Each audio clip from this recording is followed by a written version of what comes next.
For us, it's a privilege and a pleasure to be a member of the Long Run, whose four pillars of conservation, community, culture, and commerce serve as guiding principles we've willingly adopted at Samara Karoo Reserve.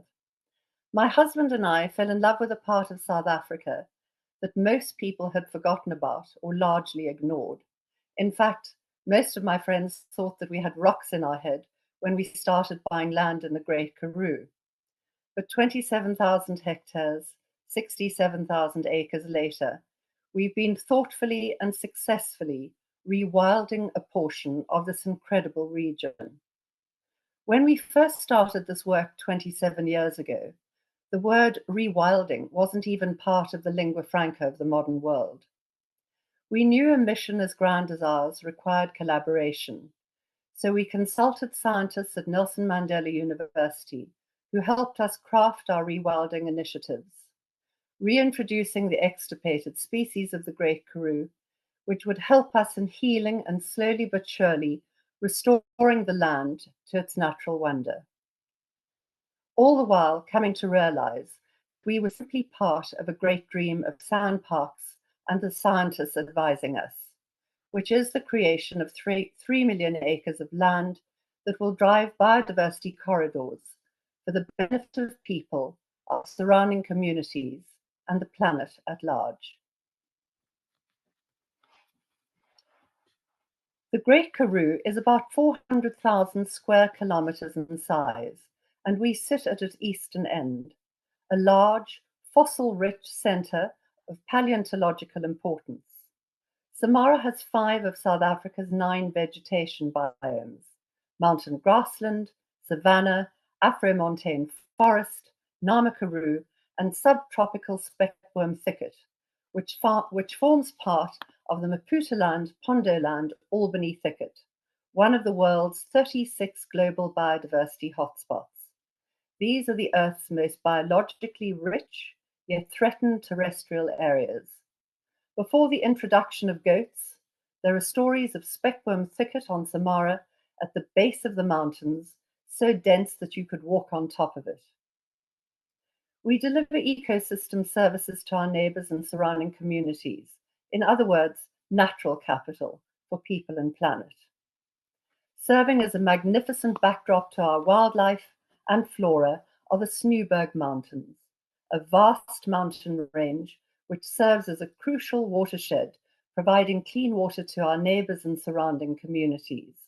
And as its name says, snow is snow, and these snowy mountains deliver natural nitrogen to the soil, important for plant growth and structure, and essential for replenishing rivers and groundwater reserves, especially in a semi-arid climate like the Karoo.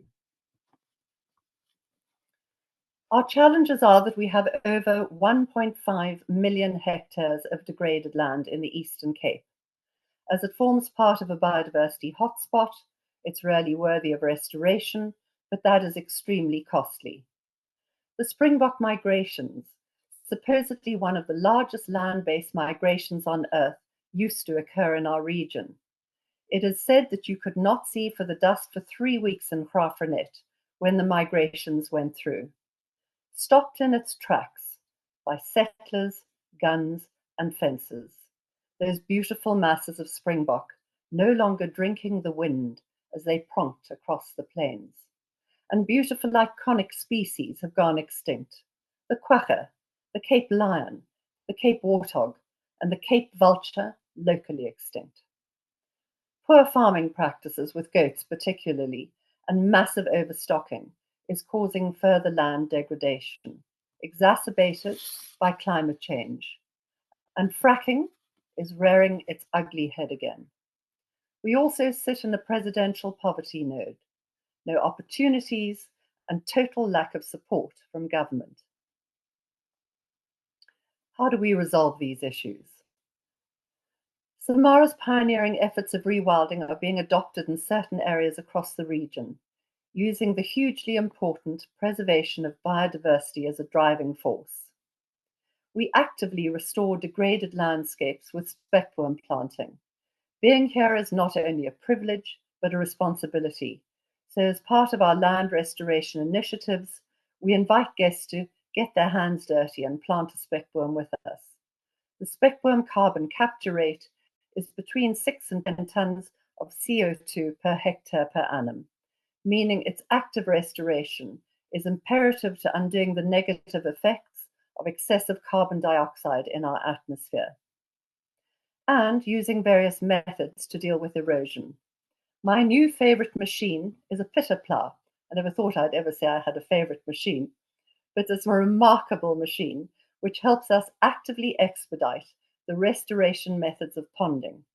Ponding allows us to facilitate water infiltration by creating mini basins that collect and hold rainwater. The pitter plough allows us to make up to 1,000 ponds a day, which can potentially hold up to 156,000 litres of rainwater. More seed, more plants, more prey, more predators, and more life. Trophic rewilding is an ecological restoration strategy that uses species introductions to restore top-down trophic interactions and associated trophic cascades to promote self-regulating biodiverse ecosystems.